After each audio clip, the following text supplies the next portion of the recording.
குருவடிகளை சரணம். Hello friends, viewers and subscribers எல்லாருக்கும் வணக்கம். 14 சித்தர்கள் பாடல் வரிசையில் இடைக்காட்டு சித்தர் அவர்களுடைய பாடல்களும் அதற்கான விளக்கமும் பார்த்துட்டு இருக்கோம். இப்போ நம்ம பார்க்க போற பாடல் 31. வாக்காதி ஐந்தையும் வாகாய் தெரிந்தேனே, மாயை சம்பந்தங்கள் ஐந்தும் பிரிந்தேனே, நோக்கரு யோகங்கள் ஐந்தும் புரிந்தேனே, நுவலுமற்ற ஐந்து யோக நோக்கம் பறிந்தேனே, தான் திமி திமி தந்த கோனாரே, தீன் திமி திமி திந்த கோனாரே, ஆனந்த கோனாரே, அருள் ஆனந்த கோனாரே.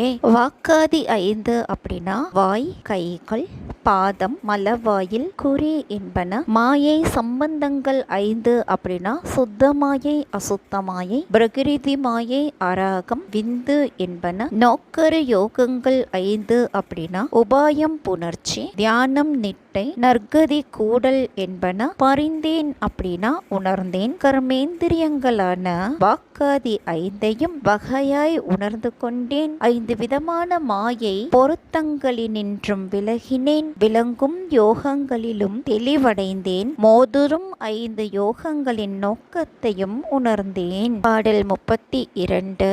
ஆராதார தெய்வங்களை நாடு, அவர்க்கும் மேலான ஆதியை தேடு, கூரான வட்ட ஆனந்தத்தில் கூடு, கோசம் ஐந்தும் கண்டு குன்றேறி ஆடு.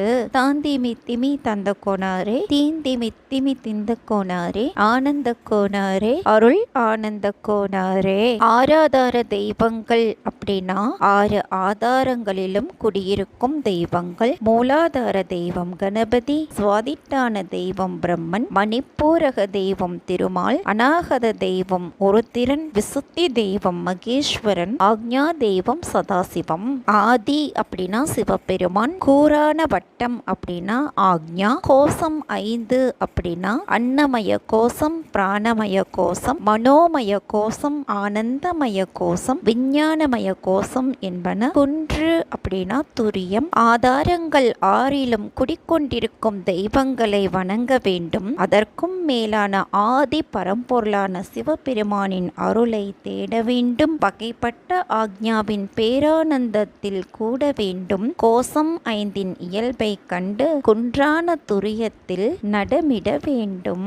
பாடல் 33. நாராயண கோனார் கோற்று, ஆதி பகவனையே பசுவே அன்பராய் நினைப்பாயல், சோதி பரகதிதான் பசுவே சொந்தமது ஆகாதோ.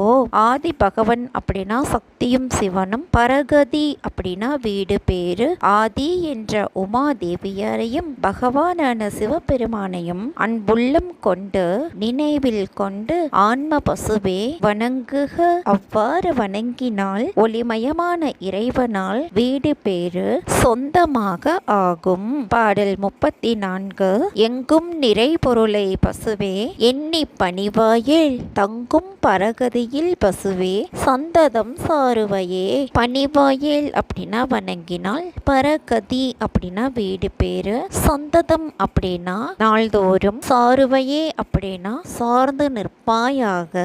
எங்கும் நீக்கமர நிறைந்திருக்கும் பரம்பொருளை ஆன்ம பசுவே மனதுள் நினைத்து வணங்குவாயானால் நிலைத்த வீடு பேற்றை நீ அடைவாய். நாள்தோறும் இறைவனையே சார்ந்து நிற்க.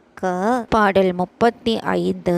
அல்லும் பகலும் நிதம் பசுவே ஆதி பதந்தேடில், புல்லும் மோட்ச நிலை பசுவே பூரணம் காண்பாயே. அல் அப்படின்னா இரவு, ஆதி அப்படின்னா இறைவன், பதம் அப்படின்னா திருவடி, புல்லும் அப்படின்னா பொருந்தும், மோட்ச நிலை அப்படின்னா வீடு பேரு, பூரணம் அப்படின்னா முழுமை, இரவும் பகலுமான அனைத்து நாள்களும் ஆன்ம பசுவே இறைவனுடைய திருவடிகளை வணங்கினால் பொருந்தும் வீடு பேறு வாய்ப்பை ஆன்ம பசுவே முழுமையாக பார்ப்பாயே.